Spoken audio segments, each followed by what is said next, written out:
Business family ശരിക്ക് കച്ചവടക്കാരെ കുടുംബങ്ങളാണ് ആദ്യം അവരെക്കുറിച്ച് മനസ്സിലാക്കേണ്ടത്. സമൂഹം മനസ്സിലാക്കുന്നതോടൊപ്പം തന്നെ എൻ്റെ ഹസ്ബൻഡ് അല്ലെങ്കിൽ ഞങ്ങളുടെ ഉപ്പ ഒരു ബിസിനസ് നടത്തുന്നുണ്ട്.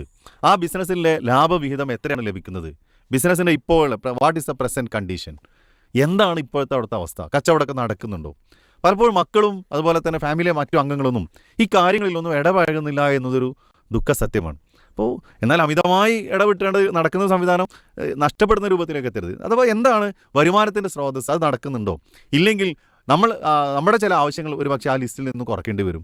കണ്ടറിഞ്ഞ് പ്രവർത്തിക്കാൻ നമുക്ക് സാധിക്കണം എന്നുള്ളത്. അതുപോലെ തന്നെ നേരത്തെ പറഞ്ഞ പോലെ തന്നെ നാട്ടിൽ ഇതുപോലുള്ള സംഭവങ്ങൾ ഉണ്ടെങ്കിലേ എല്ലാവർക്കും വളരെ ഭംഗിയായിട്ട് ജീവിക്കാൻ പറ്റും. വെറും ജോലി എടുക്കുന്നവർ മാത്രമല്ല, ഗവൺമെൻറ് മേഖലയിൽ ജോലി ചെയ്യുന്നവർ മാത്രമല്ല, ഇവിടെയുള്ള ഒരുപാട് തൊഴിലാളികളായ ആളുകളുണ്ട്, ബിസിനസ്സുകാരായ ആളുകളുണ്ട്, അതുപോലെ തന്നെ ഓഫീസർമാരായിട്ടുള്ള ആൾക്കാരുണ്ട്, മറ്റു പല സേവന വ്യവസ്ഥകളിൽ ജോലി ചെയ്യുന്ന ഇവരെല്ലാവരും കൂടുമ്പോഴാണ് ഒരു സമൂഹമായിട്ട് മാറുന്നത്. സമൂഹത്തിൻ്റെ ഓരോ തട്ടിലുള്ള ആളുകളുണ്ട്.